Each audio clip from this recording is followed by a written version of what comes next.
Good morning. So I just woke up. It's 5:30 in the morning here right now. Let me show you on my computer. I don't know if you can see that, but it's 5:30. It's the first time getting up this early in a long time. But let me tell you, there's something I want to show you. It's a commenter on my channel, I believe. I don't remember which video, but they were saying that the RC-1 actually has a feature whereby you can silently delete loops on this. So that's something I've never tried before, but by using an FS7 or an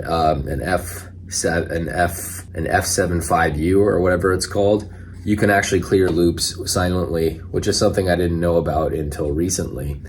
So I Googled it as well, and there's people on the gear page who are saying the same thing. This is something that I don't recall seeing in the manual for this pedal, and I realized that, like, well, that's a bit of a game changer. That's a bit of a game changer for this pedal, because initially I thought that the fact that there wasn't a silent delete was kind of a serious problem, you know, especially if you're going to use this for performances. Because if your loop repeats every time you go to delete it, I mean, it kind of makes you look like a clown, you know, if you're going to be playing in front of people anyway.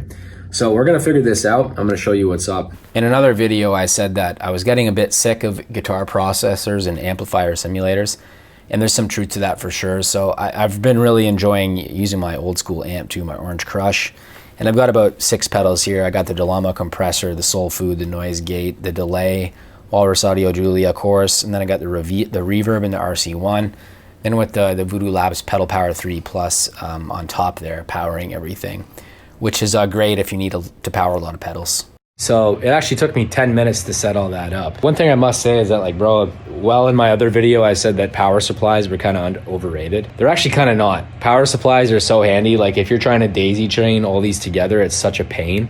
But if you just have a simple, really reliable, good quality power supply, you can just plug everything in, and it just works so smoothly. Like, I'm gonna show you right now. Look at that. It's just so smooth, bro. Like, I don't have to worry about the MA rating on anything. Everything just works as it should. I don't have to, like, worry about all these, you know, crisscrossing cables and stuff, like what happened with the daisy chain. Everything just works as it should. No noise. It's all good. But now the moment of truth is I'm gonna set it up with the FS7U. I have the little switch, so I'm gonna connect that, and we're gonna find out if this is really if it works as it should. It's funny because in practice, there are always these little things with your setup that you don't really call for. One of them being that sometimes the patch cables, the structure of it will get in the way of other cables. So I actually had to switch out the pancake patch cables and use a different kind of patch cable instead. That way I could actually get the 1/4" cable into the stop undo jack. So I have it connected right now to the foot switch, but it's not working. And I don't know why. Why is it not activating? It's not turning on or anything. So yeah, we're gonna figure out what's going on there, and then I'll tell you. So I can't remember if I talked about it in this video, but you have to use a stereo cable to connect the stop undo switch, the jack, to the FS7 pedal. So let me show you. So I'm using an MXR patch cable. You can find it on Amazon. I'll probably put a link to it, but it works perfectly. And I got it into the A and B switch. Now, it doesn't really matter on the FS7, both these ports work the same. The same thing cannot be said for the RC5, however, which functions a little differently. But what you need to know about this configuration is that it, like the instructions say on the pedal, stop undo, that's what it does. This FS7, it does not control the record feature. It's merely stop and undo, as you can see there again. So by that, let me show you what I mean. So we're gonna hit the record, and then we're gonna pull out a bit, and then I'm gonna hit this, so it paused it, and now we're gonna hit B like that, and then it's gonna erase the loop. So now, let me show you now with the guitar. So I'm gonna hit a note, and then we're gonna record it, and then we're gonna play it back.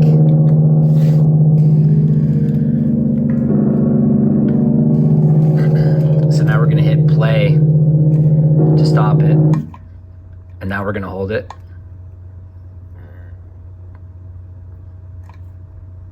So yeah, it turns out that guy was right. The people on the gear page are right. The RC-1 is perfectly capable of clearing the loop in a silent way, which is great.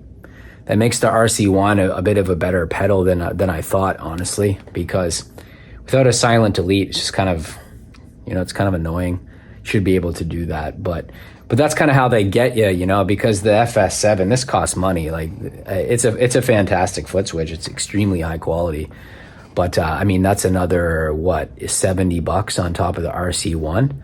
So now that's like $200. So for $200, you're almost better off just to get the clone looper instead. Then you don't need to buy any switches. So I guess my feelings towards it are a little bit more complicated. It's not perfect, but yeah. By the way, you should join my forum at forum.travelingguitarist.com, and you should get my fretboard cheat sheet too at travelingguitarist.com/fretboard cheat sheet. It's a triads document, so you can learn the triads all over the fretboard.